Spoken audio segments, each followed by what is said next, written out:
अस्सलामुअलैकुम dear students, मैं हूं शमा असलम, आपकी favourite YouTube channel copy class में। आज हम लोग डिस्कस करने लगे हैं एफएससी पार्ट 2 चैप्टर 17 जो कि बायोलॉजी का है। उसका नाम है कोऑर्डिनेशन एंड कंट्रोल। इसमें हम लोग आज बात करने लगे हैं रिसेप्टर्स के बारे में। ठीक है, रिसेप्टर्स के बारे में। बेसिकली रिसेप्टर्स क्या होते हैं? ये एलिमेंट है। रिसेप्टर किसका एलिमेंट है? ये नर्वस सिस्टम का एलिमेंट है। Basically 3 types of elements are involve in the nervous system.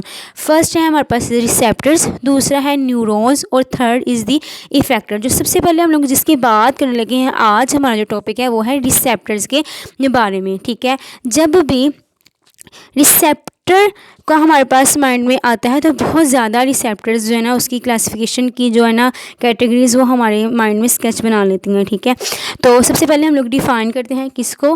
Receptor को। तो रिसेप्टर का बेसिकली काम क्या है? इसे डिडक्ट करना है स्टिमुलाई को। किसके डिडक्ट करना है? किसको पहचानना है? स्टिमुलाई को। अब हम लोग डिफ़ाइन करती हूँ, मैं इस बारे में बताती हूँ कि रिसेप्टर्स को हम लोग एक्चुअली किन वर्ड्स में डिफ़ाइन कर सकते हैं। ये बेसिकली सेल्स हैं या फिर ये क्या हो सकते हैं? ऑर्गन्स हो सकते हैं जिन्होंने डिडक्ट करना है या रिसीव करना है स्टिमुलाई को। ठीक है, दी सेल्स और ऑर्गन्स डेट रिसीव और या detect the stimuli are called receptors. ठीक है, अब रिसेप्टर्स ने जो डिडक्ट करने हैं ना चेंजेस, वो या तो एक्सटर्नल हो सकती हैं या फिर internal environment of the animals हो सकती हैं। अगर हम लोग बात करें कि एक्सटर्नल इन्वायरमेंट्स के दरमियान क्या फ़र्क है, तो एक्सटर्नल जो हमारे इंसानों का या किसी भी दूसरे एनिमल्स का जो आउटसाइड ऑफ द इन्वायरमेंट है वो एक्सटर्नल इन्वायरमेंट है। यानी कि अगर तो टेम्परेचर में चेंज आ रहा है, ठीक है, या फिर एयर में तब्दीली आ रही है या फिर केमिकल्स में डिफरेंस आ सकते हैं या लाइट की प्रेजेंस हो रही है, ठीक है, उसको डिडक्ट करना। बेसिकली लाइट है, टेम्परेचर है, वो तो स्टिमुलाई है, तो रिसेप्टर ने उसको डिडक्ट करना है, उसमें जो भी तब्दीली आ रही है। ठीक है, कम ज़्यादा या जिस तरह से भी उसका इफ़ेक्ट शो होगा, रिसेप्टर ने क्या करना है? उस तब्दीली को डिडक्ट करना है। ठीक है, receptors deduct changes in the external and internal environment of the animal. अब बेसिकली रिसेप्टर्स हो कौन कौन से सकते हैं? या तो रिसेप्टर वो सेल हो सकता है या फिर न्यूरॉन एंडिंग हो सकती हैं या फिर क्या हो सकते हैं? रिसेप्टर ऑर्गन्स हो सकते हैं। रिसेप्टर ऑर्गन से मुराद स्किन हो सकती है, एयर हो सकती है, ईयर जो हमारा कान है वो हो सकता है। ठीक है, अब जो न्यूरॉन एंडिंग्स है ना, इन्होंने क्या करना होता है? जनरेट करना होता है सिग्नल्स को। ठीक है, और फिर कहाँ पहुंचा देना होता है? नर्वस सिस्टम में, ताकि उसके मुताबिक क्या रद्द-ए-अमल शो हो सके किसका? जो कि स्टिमुलाई जिसके मुताबिक हम लोग को मिली है। क्लियर है ये चीज़? द रिसेप्टर में बी आ सेल और यहाँ न्यूरॉन एंडिंग और यहाँ रिसेप्टर ऑर्गन्स। ठीक है, ये क्या होता है कि these can be excited by a small electrical shock. ठीक है, ये जो रिसेप्टर्स हो जाते हैं ये एक्साइटेड हो जाते हैं, अपने काम करने की पोजीशन में आ जाते हैं जब भी कोई ना कोई, या तो वो मैकेनिकल स्टिमुलाई इनको डिडक्ट हो या फिर केमिकल या फिर लाइट, यानी कि फोटो रिसेप्टर्स, थर्मो रिसेप्टर्स हो सकते हैं। तो उसके मुकाबले में ये क्या हो सकते हैं? एक्साइटेड हो जाते हैं, उस वर्किंग पोजीशन में आ जाते हैं जिसमें उनको काम करना होता है। ठीक है, क्लियर है ये चीज़? अब क्लियर हो गया कि रिसेप्टर बेसिकली क्या है। ठीक है, नेक्स्ट हम लोग बात करेंगे किसकी जी? इसकी क्लासिफिकेशन के बारे में। किसके बारे में बात करेंगे? क्लासिफिकेशन के बारे में। तो मैकेनो रिसेप्टर्स के बारे में से फर्स्ट ऑफ ऑल बात करते हैं। मैकेनो रिसेप्टर्स ऐसे रिसेप्टर्स हैं जिन्होंने क्या डिडक्ट करना होता है? जिन्होंने कैसी स्टिमुलाई को डिडक्ट करना होता है? टच को। ठीक है, the receptors that deduct the stimuli of touch. किस तरह के स्टिमुलाई को उन्होंने डिडक्ट करना है? टच को। ठीक है, अब इसकी अगर हम लोग देखें इसमें क्या एग्जांपल्स आ जाती हैं या किस तरह से हम लोग कहते हैं कि ये अगर है तो ये मैकेनो रिसेप्टर्स है। ठीक है, अब प्रेशर है या हेयरिंग है, ठीक है, तो वो किस फॉर्म में आ जाते हैं? वो मैकेनो रिसेप्टर्स के फॉर्म में आ जाते हैं। बहुत ज़्यादा जो रिसेप्टर्स हैं, मैनी रिसेप्टर्स रिस्पोंड करते हैं, रद्द-ए-अमल शो करते हैं to mechanical condition of the internal organs, यानी कि स्किन है या ईयर है, तो जो कान का आवाज़ सुनना है वो बेसिकली मैकेनो रिसेप्टर्स की ही वजह से है। यहाँ हम लोग प्रेशर को डिडक्ट कर लेते हैं तो बेसिकली मैकेनिकल रिसेप्टर्स की ही वजह से है। ठीक है, साउंड का सुनना, ठीक है, तो ये क्या है? मैकेनिकल रिसेप्टर्स की वजह से ही है। अब जो रिसेप्टर्स जो है ना मौजूद होते हैं किस में जी, स्टमक की वाल में। किस में मौजूद होते हैं, रिसेप्टर्स ऑफ स्टमक वाल। तो उस बात को निशानदेही कर देते हैं कि यानी कि भूख लग रही है। क्या लग रही है कि भूख लगने में या भूख का एहसास देते हैं, भूख की सेंसेशन करते हैं। कौन जी, स्टमक वाल के रिसेप्टर्स। ठीक है, रिसेप्टर्स ऑफ स्टमक वाल में कंसर्न विद एरोसियल ऑफ हैंगर, यानी कि जो भूख की सेंस है ना उससे कंसर्न होते हैं, उससे उनका ताल्लुक होता है। अब जो ये स्टमक के वाल के जो रिसेप्टर्स हैं इनका कभी भी ताल्लुक जो है ना वो फोटो रिसेप्टर से नहीं होगा, मतलब कि जिस तरह से जहाँ जहाँ जिस जिस रिसेप्टर का काम है वहाँ वहाँ ही वो रिसेप्टर मौजूद है। ठीक है, अब जो भूख लगने के जो रिसेप्टर्स हैं वो कभी भी कान में मौजूद नहीं होंगे। ठीक है, या स्किन के ऊपर मौजूद नहीं होंगे। वो बेसिकली कहाँ मौजूद है, उनकी फंक्शनिंग की परफॉर्मेंस कहाँ पे होनी है, स्टमक वाल में होनी है। ठीक है, अब देखिए जो स्ट्रेच रिसेप्टर्स हैं किस में, कैरोटिड में, क्योंकि जो शार्क में जो स्ट्रेच रिसेप्टर्स हैं, या फिर एरोटिक आर्टरीज ऑफ टेट्रापोड्स, या फिर टेट्रापोड्स के एरोटिक आर्टरीज में क्या है, स्ट्रेच रिसेप्टर्स मौजूद हैं। तो उन्होंने इम्पोर्टेंट बहुत अहम किरदार अदा करना है कि ब्लड के प्रेशर को रेगुलेट किया जाए। ठीक है, किसके प्रेशर को रेगुलेट किया जाए, ब्लड के प्रेशर को रेगुलेट किया जाए। ठीक है, stretch receptors in the carotid and aortic arteries of tetrapods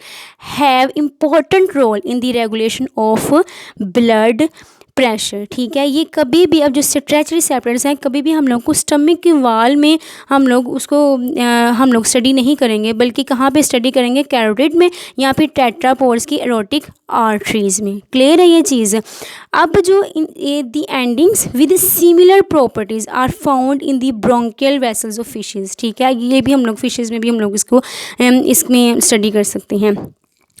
अब अभी हम लोगों ने किसकी बात की थी, मैकेनो रिसेप्टर्स के बारे में। नेक्स्ट हम लोग किसके क्लासिफिकेशन की बात करेंगे, कीमो रिसेप्टर में। अब इसने किस तरह के स्टिमुलाई को डिडक्ट करना है, केमिकल स्टिमुलाई को। ठीक है, कीमो रिसेप्टर का बेसिकली क्या फंक्शन है, इसको किस तरह से हम लोग डिफाइन करते हैं, the receptors that deduct the stimuli of chemicals are called chemo receptors.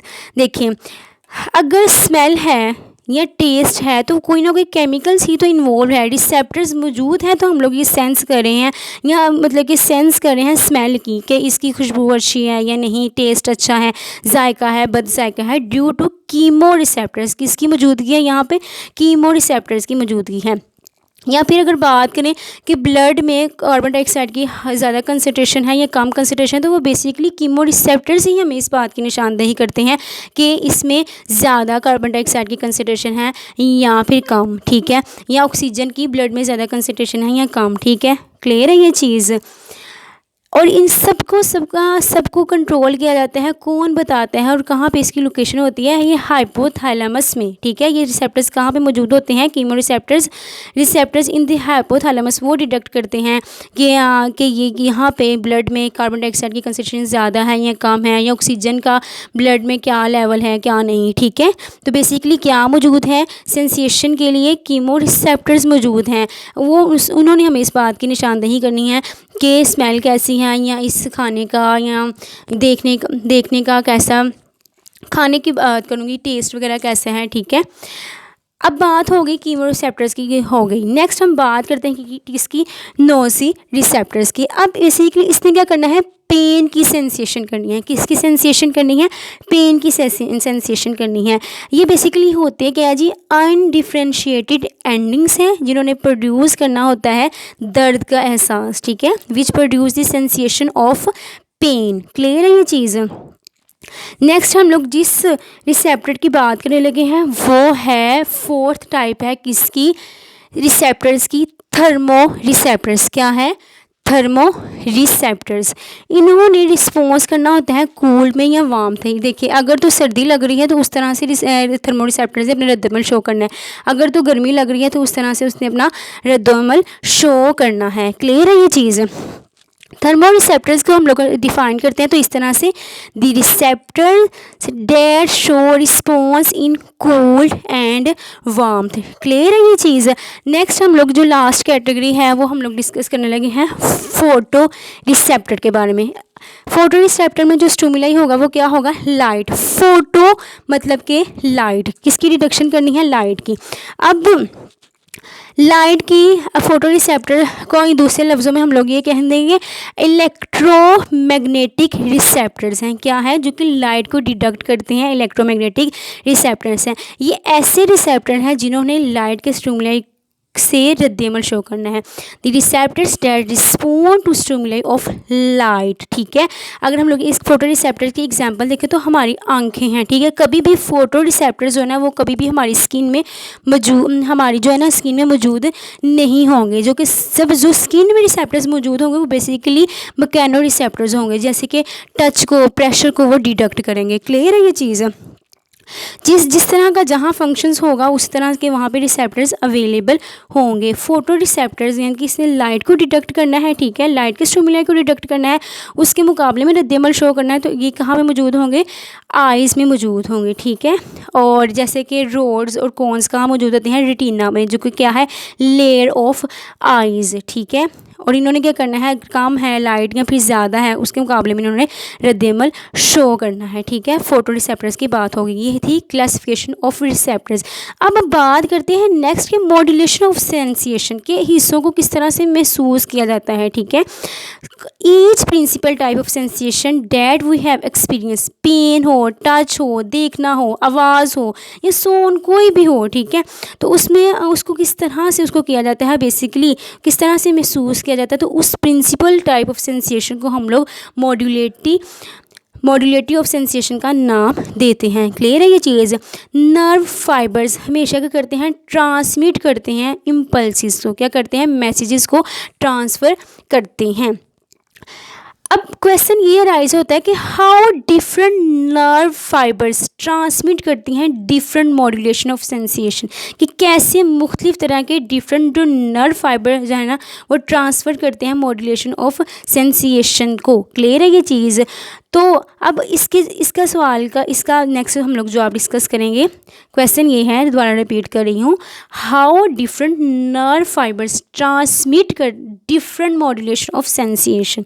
तो हर जो नर्व है ना उसका जो ट्रैक टर्मिनेट्स यानी कि इख्तिताम है वो स्पेसिफिक ख़ास किस्म के पॉइंट पे होता है, जो कहाँ पे लोकेटेड है, सेंट्रल नर्वस सिस्टम में लोकेटेड है। ठीक है, each nerve track terminates at a specific point in the central nervous system, ठीक है, and the point in the nervous system to which the fibers lead terminate the type of sensation। जैसे ही nerve track ने ख़ास point में central nervous system को messages देना है तो वो उसने क्या करना है, ख़ास किस्म से डिटर्मिनेशन करनी है कि सेंसेशन बेसिकली क्या है, कि सेंसेशन की पेन है, टच है, साइट है, देखना है या सो फोर्थ जो भी है, तो उसके मुकाबले में उसने क्या करना है, डिटर्मिनेशन कर देनी है, उसको जान लेना है। कहाँ पे स्पेसिफिक पॉइंट कहाँ पे मौजूद है, हमारे सेंट्रल नर्वस सिस्टम में। ठीक है, अब ये जो अगर touch stimuli is carried by the nervous impulses in the touch area of the brain. अब डिफरेंट ब्रेन है तो उसका टच एरिया को डिटेक्ट करने के लिए एक अलग से स्पेसिफिक खास पॉइंट है। ठीक है, और अगर तो फाइबर्स फ्रॉम द आई से, अगर तो वो आई से फाइबर्स गए हैं तो उन्होंने एक अलग से ब्रेन में विजुअल कॉर्टेक्स मौजूद है जहाँ से इसने अपना रद्देमल शो करना है। ठीक है, क्लियर है ये चीज़। सिमिलर बिल्कुल जिस तरह से ब्रेन में एक एरिया मौजूद है टच के नर्व इम्पल्सेस के लिए, इसी तरह आइज़ के जो फाइबर्स जाते हैं आई से, वो भी एक ख़ास किस्म का ब्रेन में विजुअल कॉर्टेक्स एरिया है, वहाँ से रद्देमल शो होता है। ठीक है, अगर हम लोग मज़ीद बात करें तो हर रिसेप्टर ऑर्गन ख़ास किस्म से स्पेशलाइज्ड है, किसके लिए, to receive a particular type stimuli, ख़ास किस्म के स्टिमुलाई को रिसीव करने के लिए ख़ास किस्म का ऑर्गन जो है वो स्पेशलाइज्ड है।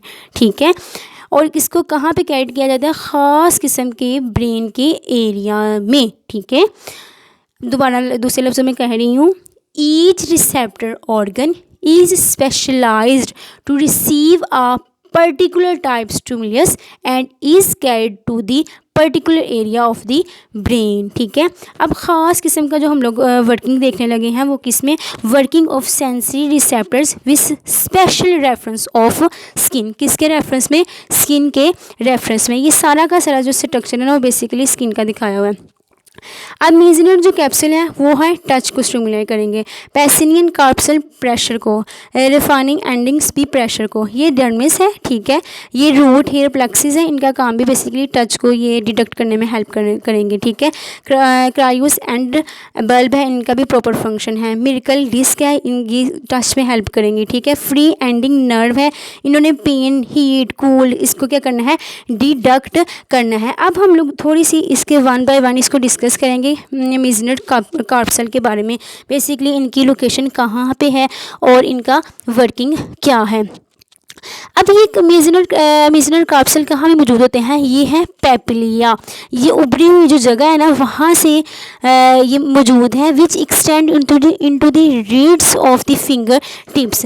ज़्यादातर हम लोगों को कहाँ पे नज़र आते हैं, फिंगर जो हमारी टिप्स है ना उनकी रीड्स के ऊपर ये एक्सटेंड हुए हैं। कौन, मीजनर कैप्सूल्स। ठीक है, दीज लाई इन दी पेपिलिया। ठीक है, यानी कि जो उभरी हुई जगह है, which extend into the reads of the finger tips. Clear है ये चीज़, ये आप लोग देख रहे होंगे कि ये उभरी हुई ग्रोथ से है ना वो जो है बेसिकली वो उनका उभार है। मीजनर कैप्सूल और कहाँ तक लीड करते हैं, जो फिंगर टिप्स की जो रीड्स है ना वहाँ तक ये करते हैं। ठीक है, एक्सटेंड करते हैं। अब जो ये कैप्सूल है किस पे मुश्तमिल है, ये spiral and much twisted endings हैं इनकी। क्या है, स्पाइरल की फॉर्म में हम लोगों को थोड़ा सा नजर आता है, और क्या है, ट्विस्टेड एंडिंग्स हैं। Each of which ends in a knob, these are touch receptor. ये बेसिकली क्या है जी, मीजनर कैप्सूल का फंक्शन बेसिकली क्या है, इन्होंने टच रिसेप्टर्स हैं। क्लियर है ये चीज़, ये सिंपल सा मैंने इसको स्ट्रक्चर ड्रा किया, जस्ट अंडरस्टैंड कर लीजिएगा। मीजनर कैप्सूल का काम क्या है, टच को डिडक्ट करना है। पैसिनियन कैप्सूल का आगे देखते हैं कि इसकी लोकेशन कहाँ पे मौजूद है। ये थोड़ा सा बॉडी के डीप है। अब देखें कुछ जो है रिसेप्टर्स वो बॉडी सरफेस के बिल्कुल पास है और कुछ जो है बिल्कुल थोड़ी सी नीचे। अब जो पैसिनियन कैप्सूल है ये थोड़ा सा हम लोग लोकेशन को deep in the body skin नज़र आएगा। ठीक है, these are situated quite deep in the body. These are also encapsulated neuron। ये क्या है, encapsulated neuron ending है। इनके उन्होंने क्या करना है, रिसीव करना है डीप प्रेशर स्टिमुलाई को। क्या देखिए, स्टिमुलाई या एक्सटर्नल हो सकता है तो इंटरनल या इंटरनल हो सकता है, तो इन्होंने क्या करना है, डीप प्रेशर स्टिमुलाई को डिडक्ट करना है। ये कहाँ पे लोकेटेड होते हैं, ये लिम्स में लोकेटेड होते हैं। गालबन probably from a basis for vibration senses. ठीक है, जैसे ही वाइब्रेशन सेंसिस हो रही है, प्रेशर आ जाता है तो ये पैसिनियन कैप्सूल है वो डिडक्ट कर लेते हैं। ठीक है, अब दूसरे लफ्ज़ में दोबारा से रिपीट कर रही हूँ, the deduction of vibration of the ground, जो कि बहुत ज़्यादा ट्रस्टियल वाइब्रेट्स करते हैं। गालबन जो अचीव्ड होते हैं वो इसी रिसेप्टर से होते हैं, जो कहाँ पे मौजूद होते हैं, इनकी जॉइंट्स में मौजूद होते हैं। जैसे कि डॉग्स या कैट्स वगैरह हैं, ये बहुत जल्दी जो है ना ज़लज़ले को डिडक्ट कर लेते हैं। उसकी रीज़न ये होती है कि इनमें बहुत ज़्यादा तादाद में पैसिनियन कैप्सूल मौजूद होते हैं। ठीक है, the deduction of vibration of the ground by the terrestrial vertebrates is probably achieved by receptors at the joint। ठीक है, अब स्टिमुलाई की जो इंटेंसिटी है वो कहाँ, किसने दी, इंटेंसिटी ऑफ स्टिमुलस, कि किस शिद्दत से जो है ना वो स्टिमुलाई आई है तो किसने रिसीव करना है और किस कहाँ से भी ट्रांसमिट होता है, रिपीटेड इम्पल्सिस की फॉर्म में। ठीक है, और ज़्यादा फाइबर्स उसको लेके जाएंगे, मैसेज को कहाँ पे ले जाएंगे सेंट्रल नर्वस सिस्टम में लेकर जाएंगे। क्लियर है ये चीज़। नेक्स्ट हम बात करेंगे कि हर जो रिसेप्टर है ना वो उसका ख़ास उसका जो है ना उसकी मिकदार है या ख़ास उसकी इंटेंसिटी हमें नज़र आएगी। अगर तो वो कूलर रिसेप्टर्स हैं वो तकरीबन 10 टाइम्स ज़्यादा हैं as compare to the heat या फिर टच रिसेप्टर से। ठीक है, अब जो डिस्ट्रीब्यूशन ऑफ रिसेप्टर्स की बात करें ना तो फिंगर टिप्स पे और तरह की तादाद हम लोगों को नज़र आती है। ठीक है, स्किन पे और तरह की, बैक पे हमारे और तरह की नज़र आती है। क्लियर है, अगर तो दूसरे लफ्ज़ों में ये कह रही हूँ, the receptors are not distributed evenly over the entire surface of the body. ठीक है, touch receptor are much more numerous in the finger tips than in the skin of the back. अच्छा जी, अब इम्पल्सिस का basically pathway क्या है। और सबसे पहले मैं आपको ये बता दूं कि जो हमारे पास टच के जो रिसेप्टर्स हैं ना, वो pain receptor, basically pain receptor तकरीबन 27 टाइम्स ज़्यादा अबंडेंट होते हैं as compare to the cold receptors से, ठीक है। अच्छा जी, वो स्टिमुला जो कि रिसीव्ड हो रहे हैं कहाँ से, स्किन से, which are the endings of sensory neurons, उन्होंने कहाँ पे जाके पास उन्होंने मोटर न्यूरॉन्स में या फिर इंटर या फिर एसोसिएटेड न्यूरॉन्स में, फिर उसके बाद विच आर प्रेजेंट जो कि कहाँ में मौजूद होते हैं, ब्रेन में, और फिर स्पाइनल कॉर्ड में। उसके मुताबिक ही मोटर न्यूरॉन्स ने इफेक्टर को रिस्पॉन्स शो करने के काबिल बनाना होता है। और इफेक्टर्स क्या हो सकते, मसल्स हो सकते हैं या फिर ग्लैंड्स हो सकते हैं, ठीक है। क्लियर ये चीज़ है कि किस तरह से मॉड्यूलेशन ऑफ सेंसेशन होती हैं या फिर ये किस तरह से स्किन जो है ना वो अपना किरदार अदा कर रही है, कि प्रेशर को किस तरह से स्किन बेसिकली के किसमें कौन से रिसेप्टर में आ जाती है, बेसिकली मैकेनो रिसेप्टर्स में आ जाती है, जिसने टच को भी डिटेक्ट करना है, इसने प्रेशर को भी डिटेक्ट करना है। टच के लिए डिफरेंट जो है वो एक अलग से पढ़ा हुआ है, जो हम लोगों ने बात की मेजनर कैप्सूल के बारे में पढ़ा, ठीक है। प्रेशर को अलग से डिटेक्ट करने के लिए हमारे पास अवेलेबल था स्किन के ऊपर ऑर्गन, इनके स्किन के ऊपर एक अलग से हम लोगों को नज़र आया पैसियन कैप्सूल का फंक्शन, ठीक है। उसकी अलग से सिचुएटेड थी बॉडी में, ठीक है, और इनकैप्सुलेटेड थी न्यूरॉन एंडिंग्स। अब पाथवे की बात की, रिसेप्टर से जाएगा मिक्स्ड न्यूरॉन से देन मैसेज किसकी तरफ जाएगा, इफेक्टर की तरफ। Thank you so much. अगर तो वीडियो अच्छी लगी हो तो लाइक ज़रूर कीजिएगा, ठीक है। याद की रखिएगा दुआओं में, और कमेंट में कोई क्वेश्चन हुआ तो ज़रूर पूछ लीजिएगा, नहीं तो ज़रूर बताइएगा आपको हमारी आज की वीडियो कैसी लगी। मिलते हैं नेक्स्ट वीडियो में, तब तक दीजिए इजाज़त, अल्लाह हाफिज़।